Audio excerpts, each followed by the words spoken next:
Thank you so much. You know, I guess to be recognized is a fun thing if you're going to express your fellow humanness. But to be recognized by someone you deeply respect is powerful. So, all of these buddies here who have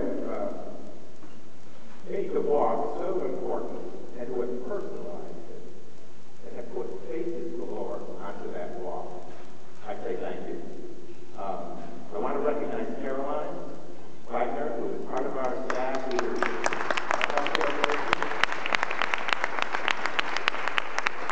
And I'm lucky to be surrounded by people with whom I work every day, my co-workers, who are caring hearts and loving souls and bright minds, and Caroline personifies that.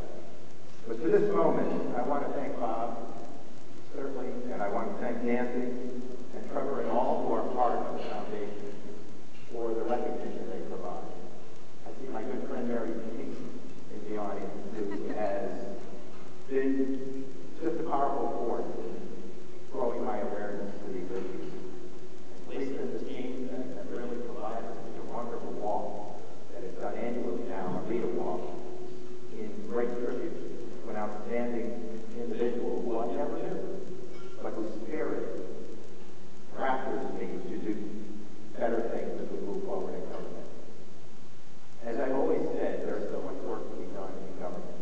I came into this business in the mid-70s in an elected capacity, and I said, I started fighting for the underdog, and I want to be ushered out and refuse to leave with the banner of fighting for the underdog.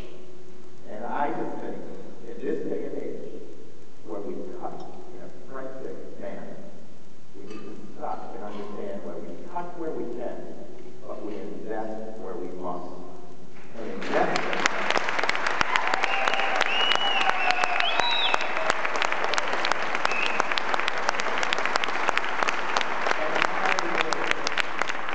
I would suggest that high on that priority list are mental health services.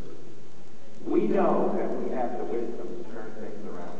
We know that we need the public education so that we can adequately inform people and get them to understand that if you live with mental illness, if you struggle with mental health disorders, it's not just that individual, the surroundings of loved ones that walk with that individual.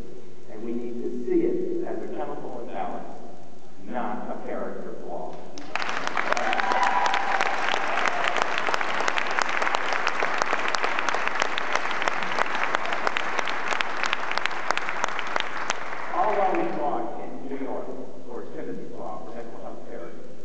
There were no more resilient and stronger stewards of fairness and justice than the mental health advocates.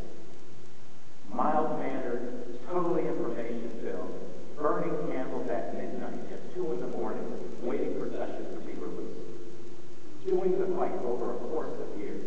And when I assumed the sponsorship of that bill, I assumed I'm going to have to invest time, and I'm going to have to invest the learning into the learning curve.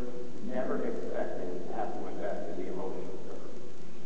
And I can tell you from across the map of New York, people would call and say, why aren't they doing this? Is it going to happen this year? And you know, every chance I had, I tried to put a human face on the discussion.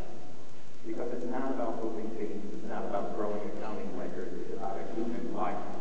And it's about a real story. And it's about progress that